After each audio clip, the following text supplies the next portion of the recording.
So tonight, of course, we're doing spirit walking. And I wanted to talk a little about this for a moment and why I called it spirit walking. We are spirit walking. That quite literally, every cell in your body is made up of soul energy. The atoms that make up the molecules that make up your cells, soul energy. The atoms that make up the molecules, soul energy. And the subatomic particles, that whole reality is soul energy, all weaving together this fabric. So your body, in this experience, we are living soul as we move through this human experience. It's not something separate from us. And soul isn't something that we have to get out of our body to connect to. There is value in expanding our awareness and learning to expand our identity beyond the confines of our body. And yet, it's also so important that we're able to ground it and bring it into our body and into this experience and understand that this microcosm that we are is wholly in relationship with the macrocosm of all that is.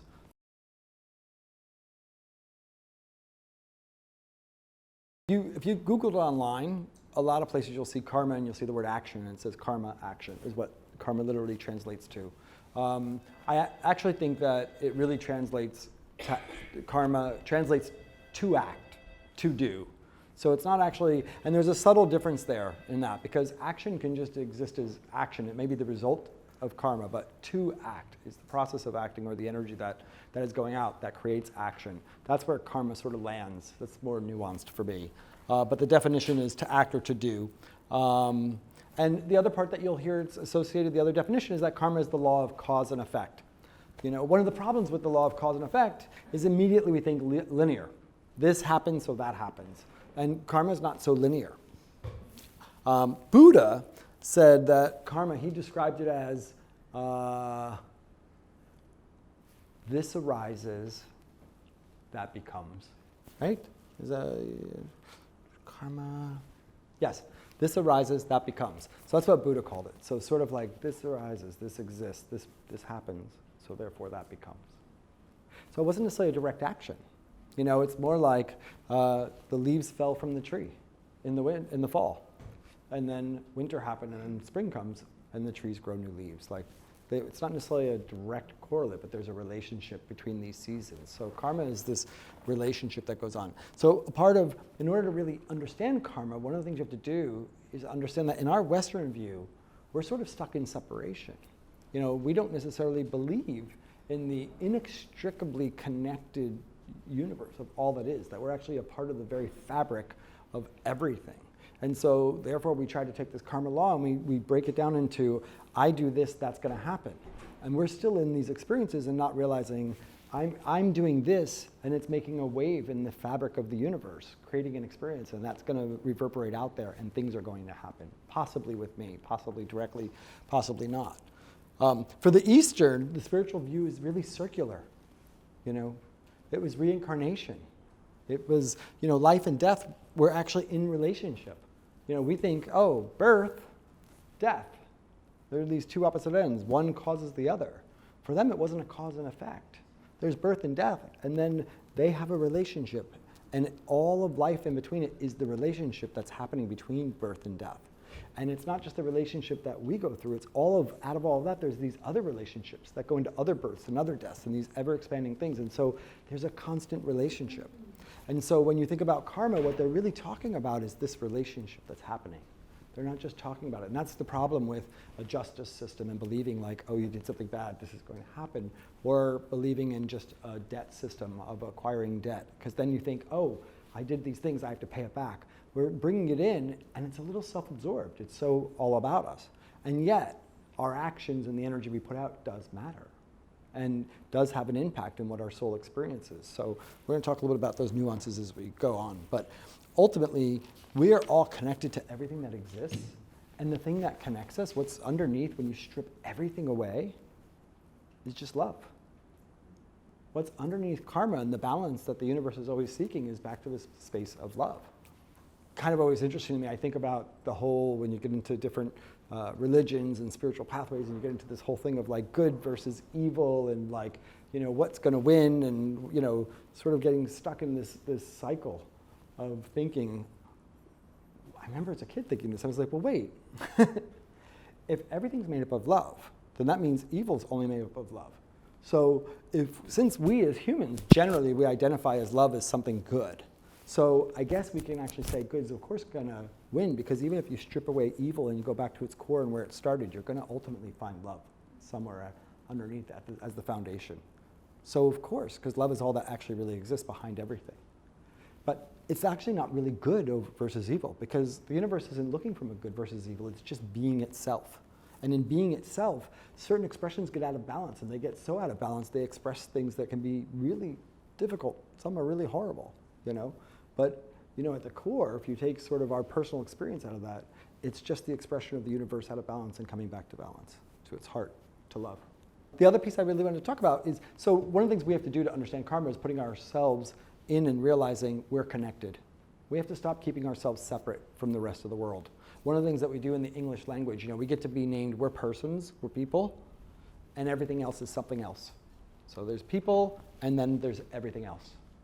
If you go into like indigenous languages, you'll discover that the word, and this is why they're so hard, they're the hardest for us to ever learn, for just the most difficult, because our brains have such a hard time processing it, because so often their languages are verb-based. So the word for like saying person or for saying your name is like to be a person, to be spirit in action in this body, to be, the word for mountain is to be a mountain, because the mountain is it's great spirit being a mountain, because everything is love or great spirit expressed through this being. So we are literally the expression of God or of love, of this force in body.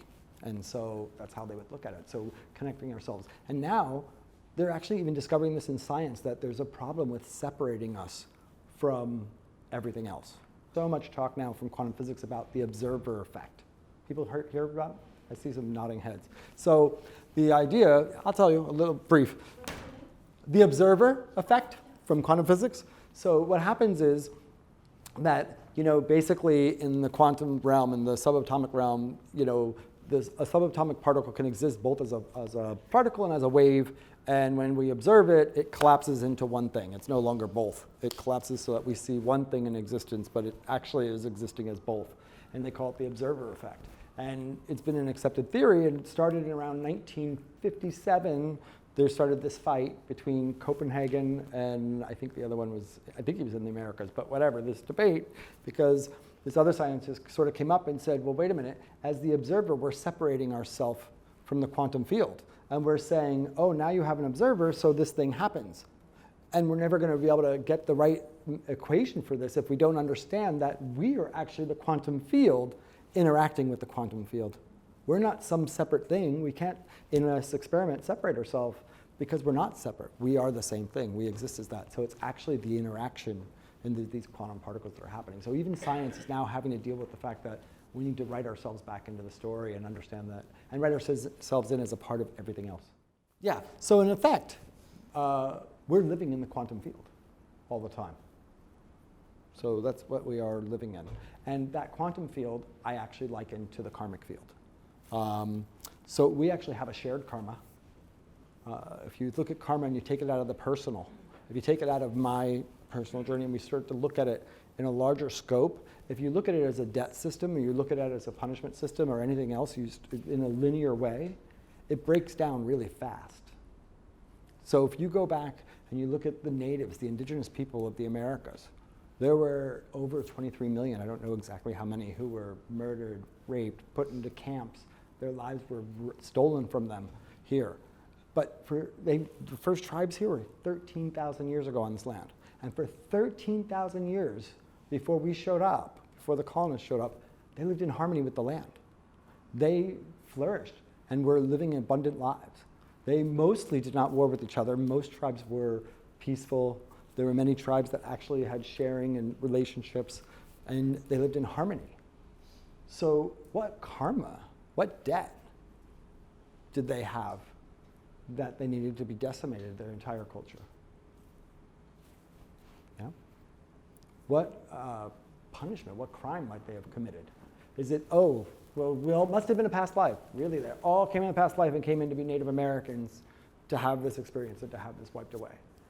I think that's bullshit. So that's not the karma. And if you look at the Holocaust, what did 6 million Jews do to deserve that?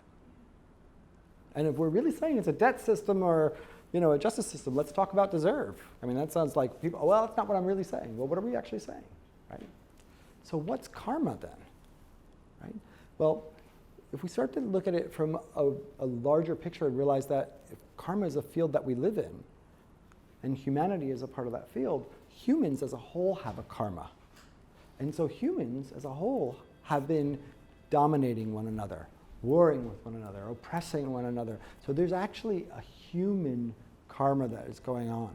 And so it wasn't necessarily personal to the Native Americans. Part of what we have to realize is just existing in the world, there are karmic things that you may suffer that aren't necessarily in direct relationship to what you've done. And yes, there's so much as you get into spirituality and you start to connect, we get into creating our own reality. And the truth is we have a great deal of influence on reality and what comes to us. Most of that influence actually comes from how we live internally, what we do by going within and actually changing the polarity and the energy that we put out in the world. We have the ability to impact that, and therefore we start to influence directly our experiences. But we don't literally create our reality. We share a created reality with every living thing around us. So karma is this whole relationship with reality that's going on. And there is our individual karma, and there's the way that we choose to participate with the karma of everybody else. And so the other thing that humanity has to learn in order to really evolve, it's actually about expanding our I identity into a we identity. We have to actually move in and really get that. And, in order to live in this world, it's really important that we also have a connection to our I identity. It's not necessarily that one needs to be, we don't need to go to the other extreme, where we have to go all into only community. We're here to actually evolve in that place where we can live as individuals and yet also be connected to the whole, where we recognize that my actions actually matter to other people and that I can't escape the impact of my actions in the world. Is karma individual to humans? Is it specific to the human race only? And I don't think so. I think acquiring karma, the way we acquire it, is to us. And we'll get into the nuances of that in a minute. So karma, when we look at karma in the universe, it's really, if we start looking at it as, it's not cause and effect and linear, but it is actually these actions affect these actions, right? So if you think of, let's say, someday, our sun is, our sun right now is getting hotter, and someday it's going to cool and it's going to burn out. And the Earth is going to die as a living planet. That's absolutely going to happen. Is the sun doing that to the Earth? Absolutely not. The sun is just doing what the sun does. But there's a karmic experience because there's going to be a relationship between what happens with the sun and what happens with the Earth. And so, in essence, karma sort of identifies that relationship, that nothing can happen over here without something else happening over here. And that's absolutely spirit in the physical form. So the entire universe, everything that is physical, that exists, is having a karmic experience on some level. So we have this living universe. What we have, then we bring this back, right? This relationship. So you have this universe that's this living karma, and these planets and these things all affecting one another. If you go into the human body, you also have a universe. Your organs are like planets. And the systems that interact with them are like solar systems. And it's really interesting because something can happen in your toe and have absolutely no effect on your head. Something else can happen in your toe and actually shut down your heart and you die. So just like in the universe, there are certain things that happen that have little or no effect on us directly, and other things happen that can have really dramatic effect on us. And it's not always easy to identify what those are. But there's this karmic relationship that's happening, and it's happening in our bodies. But then, what if we take our bodies and say, oh, me and my body right now, I have a universe inside me, but I in this room am like a planet. And we are in a universe together that we've all created. And all of us and all of our energies together are interacting and impacting each and every one of us. And I'm actually a more significant planet in my family than I am in this room in many ways because of the personal nature of those relationships. But we're constantly having these energies. And so when we're living in a karmic balance, we're living and if we really are living in harmony with sacred law, which would be dharma, we would be cognizant of those actions. We would be present in such a way so that the choices we make would always be about being in harmony with the environment around us. Now, with respect to some things like the sun explodes, there's certain things we may have to do for ourselves that aren't necessarily harmonious, but they're also not to inflict harm. the energy with which we impact that has a lot to do with the karma that we accumulate, because we're all connected in this fabric. So we're having a psychic conversation with one another all the time. And the thing is, you can't lie to karma.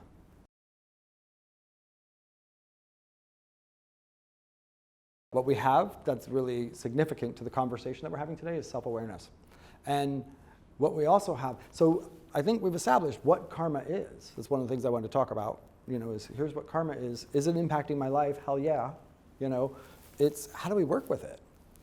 And the thing is, if we have self-awareness, the first thing that we immediately think, that humanity automatically has thought this is, oh, I have self-awareness, I have free will. That these two are absolutely inextricably connected. It's not true. It's actually not, it's false. When we have self-awareness, we have the potential for free will. That potential is inextricably connected. But the actually act of having free will is not a given. And actually, most of us are not exercising free will. I would actually say probably 99.9% of the people on the planet are not actually living in free will and believe they are. So one of the things that we've done is, we've actually put people into laboratories and we've measured chemicals in their brains. And we've discovered that we can predict certain behaviors when they're given a choice based on their brain before they actually make the choice. That the choices actually happen inside them before they actually make it. And in many ways, there are certain scientists that are trying to prove that free will doesn't even exist. I don't agree with that either. But I do know that what we're living in right now is something that was created somewhere back there. We're not living, what we're experiencing is actually not been created in the present. It was created somewhere back there. And not because something happened back there. Not because something created this thing. Not cause and effect in the sense of this act happened so that act is happening. It's actually because we were being somebody. So as this being in body as Asa, I was being a certain way as a child, and the being that I am now or who I've become has an impact from that. So that who I am today, if I keep living on automatic, is actually the influence of who I've been being, more than even what I've actually done. So I think I'm making a choice, but actually most of my choices are reactive. And most of those reactions have been sitting in me for a long time. And they affect chemicals, and I have very little power over them, which is why so many of us suffer internally. Our internal weather, our self-esteem, our feelings, our sense of self in the world, and our sense of power in the world. So I think actually I want to just really insert in here, before we go forward, is really understanding that we carry in us three types of karma. And I actually have the Sanskrit words, but I'm not going to do it to you. So I'm going to say them in English. So the first karma that we have is accumulated karma. So that's sort of what people were talking about earlier, where we bring it from the past lifetimes or whatever. We accumulate karma through our experiences. Then we have destiny karma. So destiny karma is like, you have a child that's born suffering a certain disability. Maybe they're born blind, or born with all sorts of issues. I'm dyslexic, Some people are born with better personalities, whatever it can be. All of that you can say in some ways is the imprint of the karma. And so this is the destiny. And then from that, you move forward. So, we don't always get to control the destiny.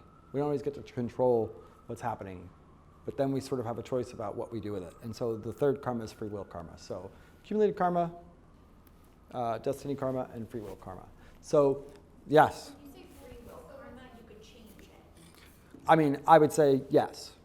I think you can change all of it to some degree. So even the destiny karma, you can change for a different experience in the future. You might not stop being blind in this lifetime, but it doesn't mean that you're not having an impact, right? Because see, that's the thing. We also think so small. We're so stuck in our short little, 80 years we might get if we're lucky, 100 years, whatever. But we're actually existing on and on. The soul is unending, and so when we're working with karma, we're working with beyond this lifetime. We're actually also working with our past, because once you get into soul energy, it's all connected. So we're not only changing the future, we're changing the past.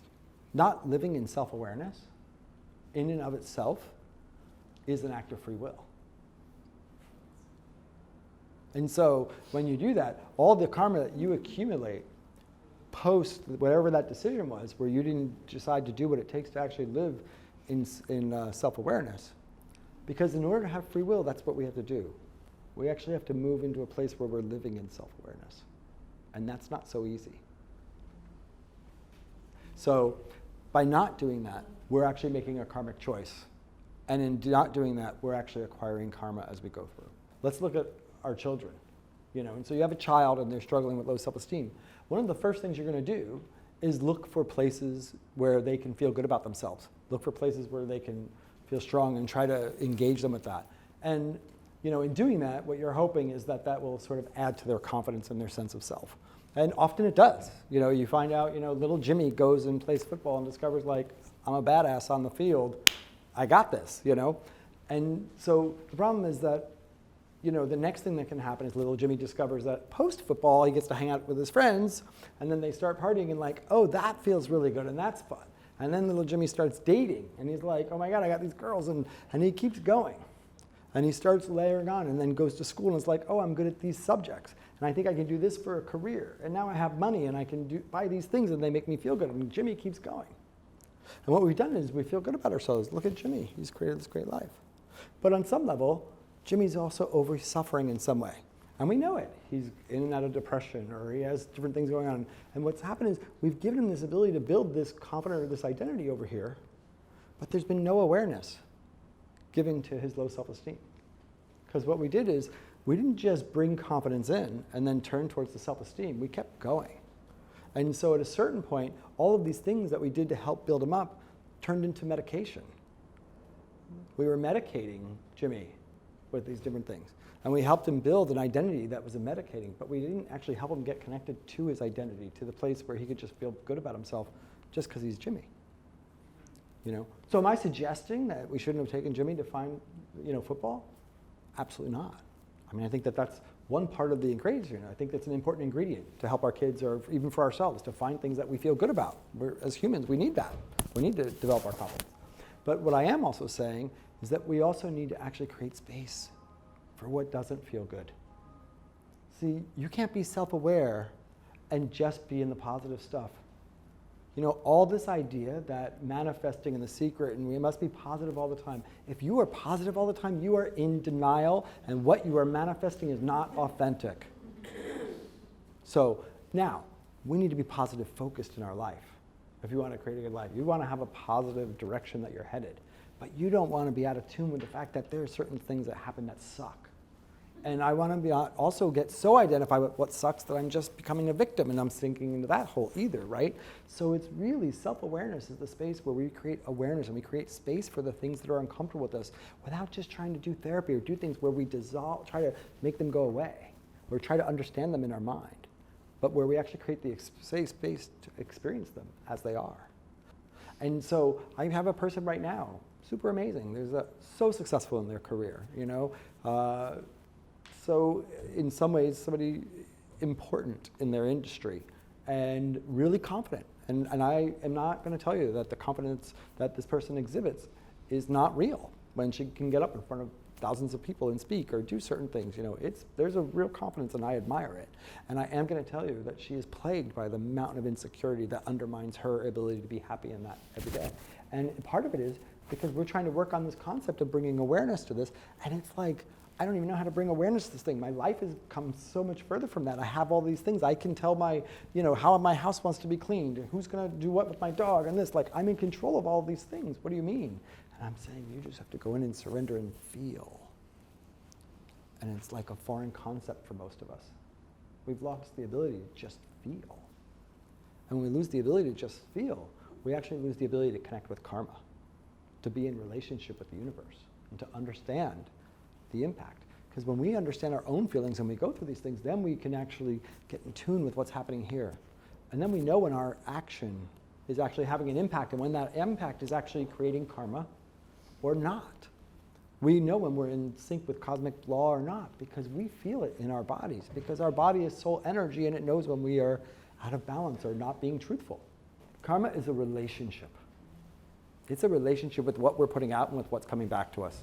It's a relationship. And so There's ideas, there's information in here, but there's not necessarily hard rules on it. There's releasing ourselves from karma, and sort of the process of releasing ourselves from our attachments and what we have going on, and there's forgiveness, there's coming into faith, there's all of that. But there's the other side too. So if we're all inextricably connected in this karmic relationship, and like these things that are happening to everyone, that are happening to us, we've all created that. And so like right now, what do you do when you have a situation like a sociopath? You know, if you've known a sociopath who's never, ever, ever going to experience the pain of their karma, because they don't fucking care. They're just not like they don't care like you don't care. They don't care. They have no connection to that part of their being. Realize we created them. They're part of the imbalance of humanity that we're creating them. Look at what's happening in the generations of cancer and the spread of certain things. This is the direct result of our energy and we're putting out there. So we have a relationship to it. Does that mean that we need to accept the sociopath and allow them to harm us?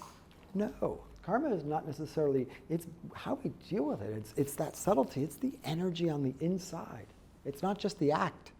That's why it takes self-awareness. If we're not connected to who we are and what's really happening in here, if we're just in our heads and we're going on automatic, we're not actually in tune with our motivations and with the energy that we're actually putting out in the universe. And so you have good people going out there doing, good things, and they're having miserable experiences. Haven't we all known that person who's like always a victim? Oh my God, something bad is always happening. But they're always just so nice, and I just don't know why that always happens to me, And some level, if you get to know them, you're like, there's some heavy stuff stored up in there, It's like, you can't lie to those energies. You can lie to yourself. You can pretend and act a certain way, but that's not where the energy is generated. So yes. But I think there's the other side where I'm coming to is, yes, it is about having that faith, but I think it's also about compassion. Yeah. So for me, I don't want that sociopath anywhere near me or my family. And I might actually put that sociopath in prison if I have the opportunity, if I think that they're dangerous enough in that way. But I also want to always keep in my heart and remember that that sociopath is also a part of an extension of our humanity and what we helped create that. Buddha freed himself from karma. So the thing is, he didn't ascend out of it. He freed himself by not creating more karma. So what that means, and what you have to realize, is that he still had to experience his destiny and his accumulated karma.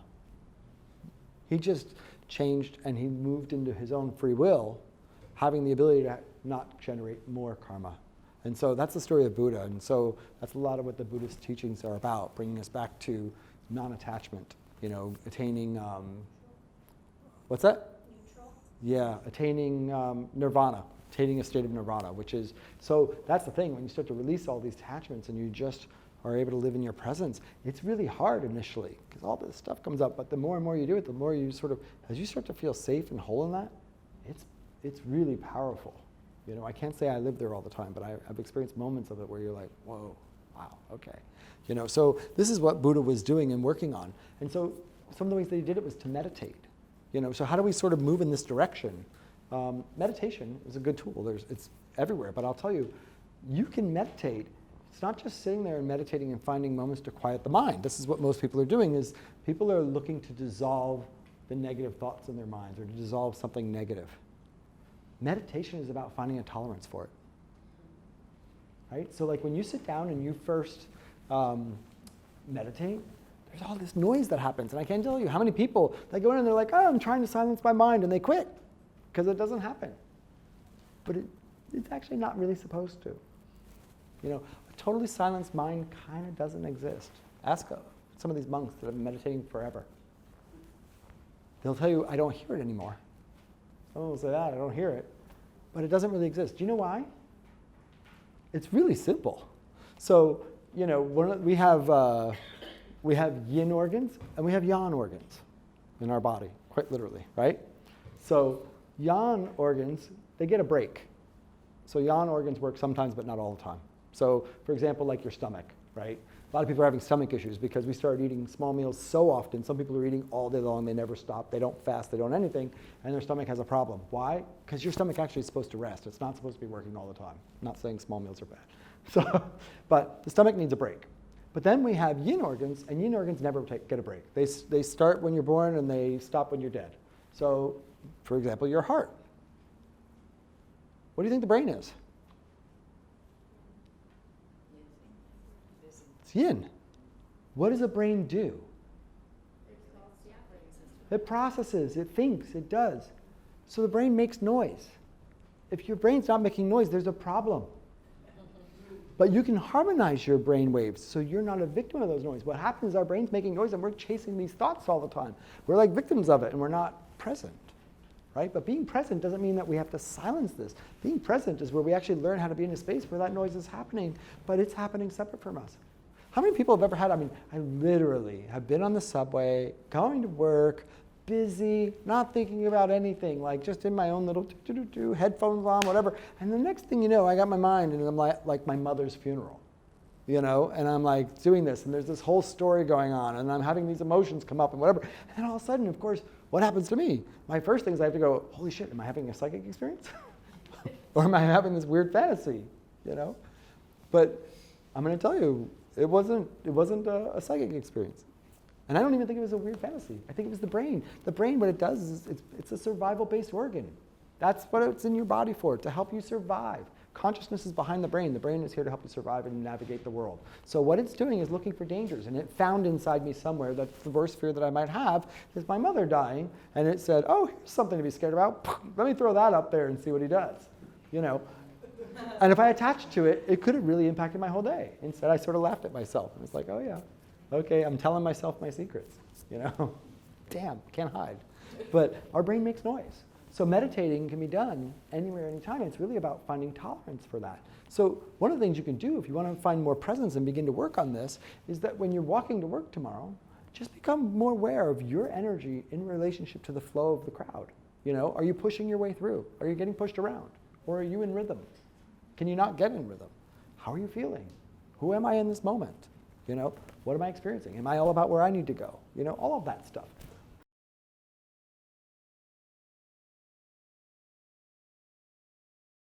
I love it. It's great. You said enough.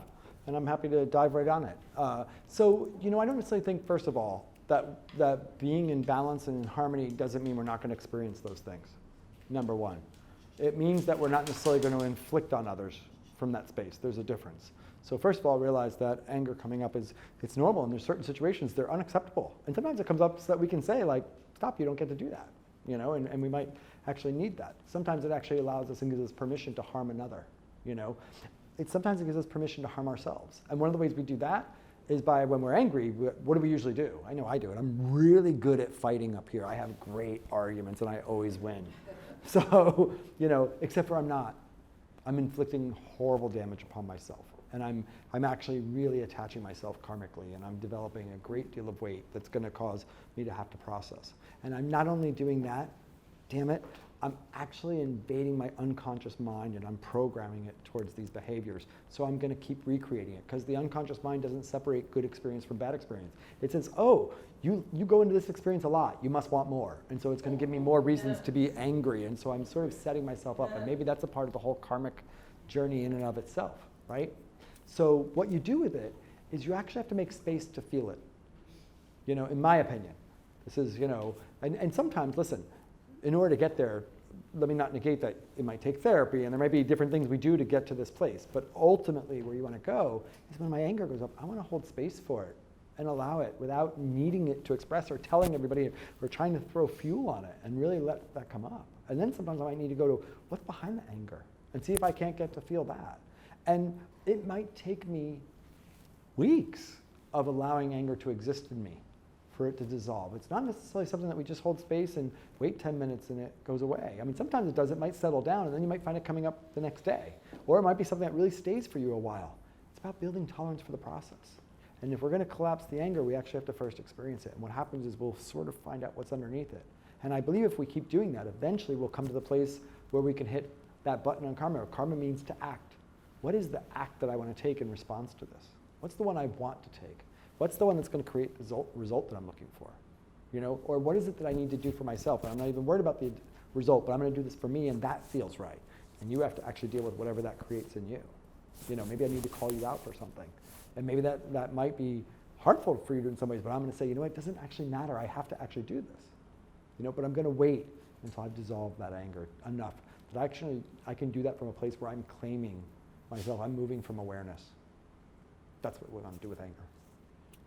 Answer your question? Yeah.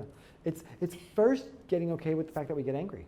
So one of my big things I had on here that I was getting into was self-acceptance. One of the first steps for moving to a place where we can begin to be self-aware, we have to first be willing to even accept what we find in there. We so want to be these images of what we think we're supposed to be and be these things, and we don't have space for self-acceptance. And when we don't have space for self-acceptance, we're masking, and when we're masking, we're out of alignment. If you have something actively up, the first thing we have to do is not do anything sometimes. Actually back away from it so we can see what's actually there, right? So we're not clinging to hang on and to fix. We're actually letting it settle and seeing is there even any energy here in the first place? Maybe it's ended and you haven't accepted it. I don't just mean relationship, whatever wherever this can be, wherever karma is showing up. One of the key places that we're going to in the steps towards healing karma is actually moving towards forgiveness. Forgiveness is such an important part of the process. But I want to tell you, forgiveness is not absolution.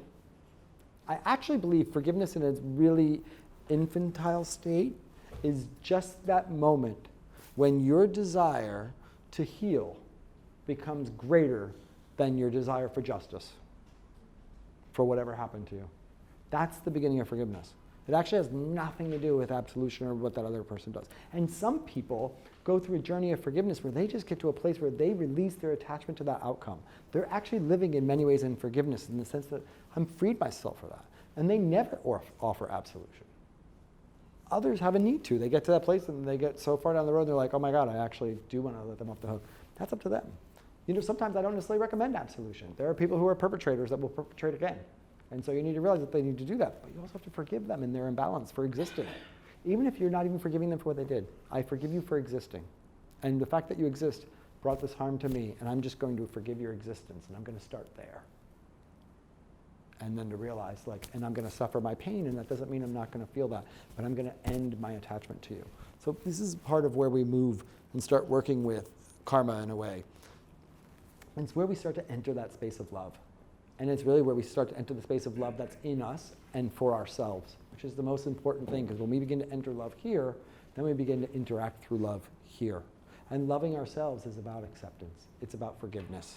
It's about making space for all of those parts of you, even the ones that aren't really comfortable. And you don't necessarily have to go to that place. Loving yourself doesn't mean that you have to be like, wow, you know what? I've got that big old thing on my face all the time and it comes back every day and I love it. No, I don't. I wish that shit didn't happen, But loving it is accepting it. Do you love every single thing about your kids? I don't buy that bullshit. Do you love every single thing about your partner or your friends? There's nothing that you don't love? That you wouldn't wish, it was a little bit more like this, things would be better. You never had that thought? We don't have to love every single thing about ourselves. We have to find space for acceptance. Self-acceptance is how we love ourselves. And then we begin to take care of ourselves better in our relationships because we believe we deserve to have positive things come to us. So our sense of self-worth begins to come. And then we treat others different. And this is how we begin to change our global karma. That's why my concern in this whole talk really brought me to this place of wanting to do this, was because when I hear debts and justice, I just see us perpetuating the same old pattern that we've always been in. And if we don't begin to start thinking differently, we're just going to stay in this. And our globe is actually definitely going to end, whether we figure out ways to fix it or not. If we want this globe to exist and people and humanity and to go on, and we don't want to just be to not just go on into other planets, to not just exist as cyber people and all these things that we're headed towards. If we also want to preserve humanity, we have to preserve what makes us human. And what makes us human is wholly connected to some of the dark ass shit that we carry inside of us. That's a part of our humanity. And on the other side of that is great light. And as long as we're living in this world of polarities, we're going to hold space for both. But I'll tell you, where dharma is, where sacred is, where awareness is It's the space in between. It's that place between our lightest side and our darkest side. There's a thin line where they connect. That's really the space of holism. It's not in the positive or in the negative. It's actually in the heart of it all. And when we really connect into that, no matter where we're swimming, we have our center.